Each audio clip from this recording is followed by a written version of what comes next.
ఊసన నిలువెత్తు చిరునవ్వుని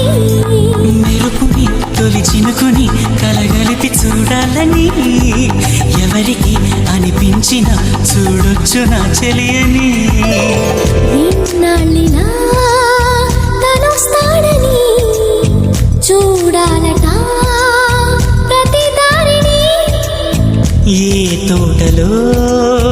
తనందోనని ఎటు పంపను